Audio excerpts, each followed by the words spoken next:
We all have that friend in our Minecraft server who makes himself a little bit too at home in your base. So at home even that he will take your stuff if he needs it.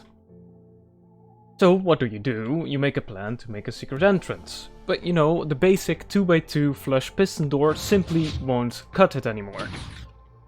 Is it a classic? Yes. Is it simple? Also yes. Can you go better, bigger, more interesting? Definitely. And let me show you how you can make such an interesting door. If you like this sort of content, then leave a like and subscribe to the channel. It really helps us out to keep us motivated for creating content. So, do you see it? Do you see the secret door? Because I sure don't. But here's how it works. You have all these pressure plates on the ground, right? But they don't really do anything, they're just for decoration.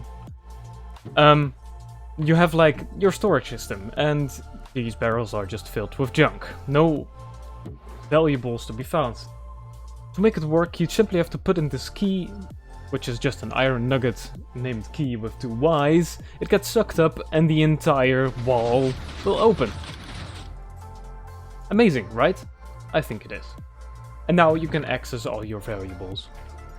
To close it, you simply have to tap on these pressure plates and it will open up instantaneously again. And it's back to where it was supposed to be before you opened the door. Now, where did your key go, you might ask? Well, it just simply got put back in this barrel for you to take out and move on with your Minecraft life. To explain how this works, I'm gonna split it up in all the parts that it consists of, so you can get a better understanding of how it works, why it works, and how interesting this thing is.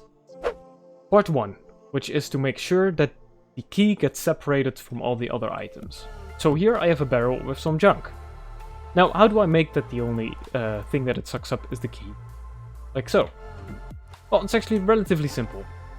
Under the barrel is a hopper that faces into a comparator, which basically means the comparator is checking the hopper for items.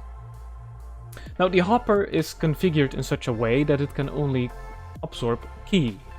Now, I've used these sea pickles as a filler item, so you can't absorb, so these slots get locked and you don't absorb any other item. So basically you put in one of these items, it doesn't matter what it is, as long as the slots get locked. You can rename these whatever you want to do with them, just to make sure that they don't stack together. Then you put in 18 or 19 of the key item, whatever you want to have as a key. Now, what this does is it configures this situation in such a way that it will, whenever it absorbs an item, it will pulse once and let through one item. So basically, if I put it in the barrel, it gets absorbed, it becomes 19 for a bit, it unlocks the item, and it ends up in here. So this is how we separate the items from the key. Or the key from the items, I should say. The next up is how are we going to make sure that the item ends up back into the second barrel, or we can just take it out again. Well, this is done via a hopper, a dropper line into a barrel. The fun thing about droppers is that they can put items from one dropper into another. So we basically have all the droppers here, which face all into this barrel. Basically what happens is whenever a item gets into this lowest dropper, it detects that item, sends out a pulse into this dropper line with the observers configured in this way.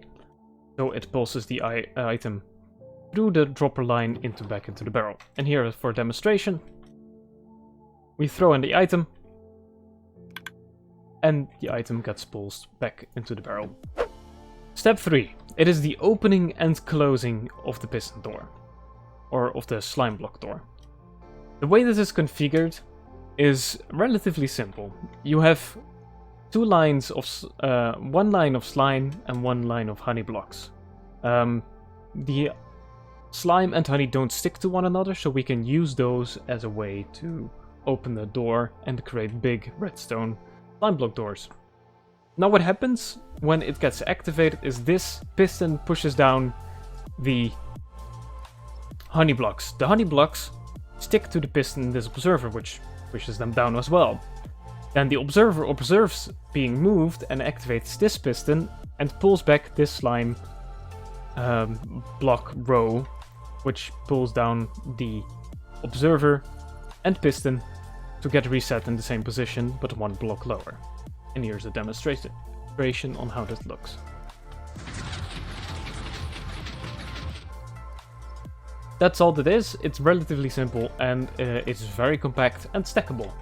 Just make sure though that you alternate between slime and honey for each module, as you can see, as I've done right here, so they don't stick to one another and you get over the push block limit of a piston and it will break or not work.